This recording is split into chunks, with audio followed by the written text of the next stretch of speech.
Because I worked with many women of faith, quite a number of them were going to just birth home alone. I'm not a midwife. If I was at their birth, I never took any responsibility.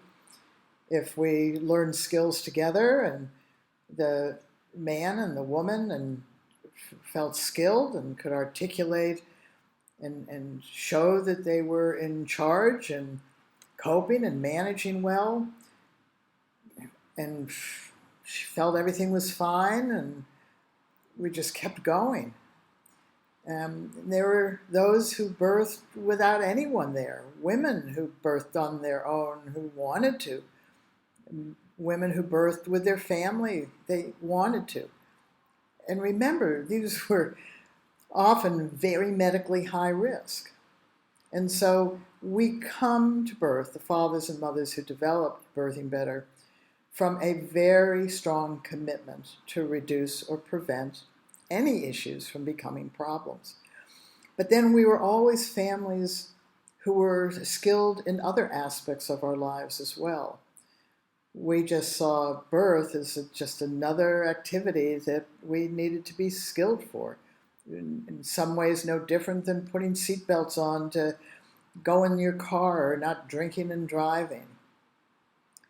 We treated the activity of birth as a infrequent, one-off, couldn't repeat it, life-transforming, dynamic experience that was an activity we had to do.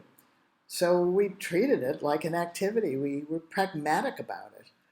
If we could open our body for our baby, if we could follow our baby down by checking ourselves, if we had prepared our vagina so it didn't tear, if we knew how to create space inside, if we knew how to work together with a common body language and a common set of communication skills and teamwork skills and breathing skills and touch skills, if we could figure out how not to go into labor tired, if our labor had a very long early stage, if we could figure out how to read our baby's contractions to make certain that we got into positions that our baby liked so that we weren't bending the space, or we didn't have internal tension inside, or that we weren't compressing the space.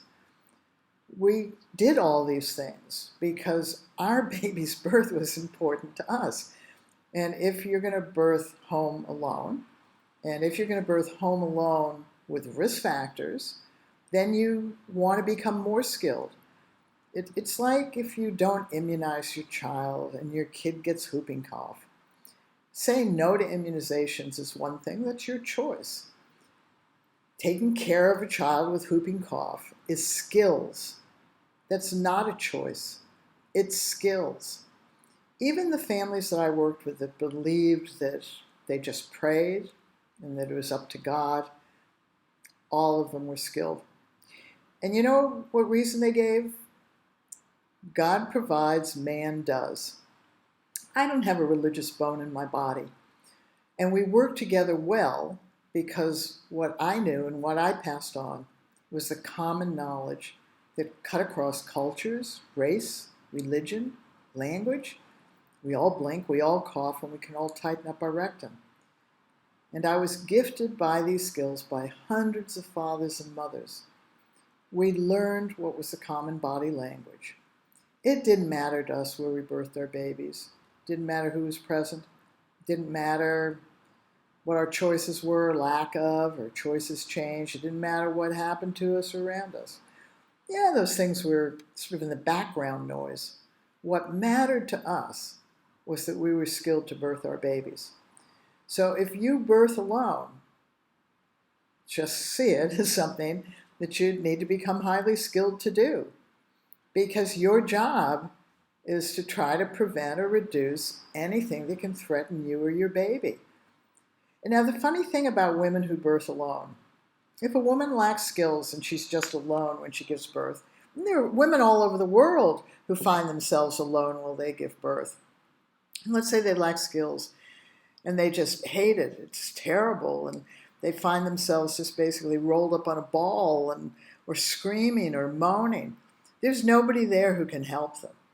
And at some point, women will start to get it together because it behooves nobody for them to just curl up in a little ball.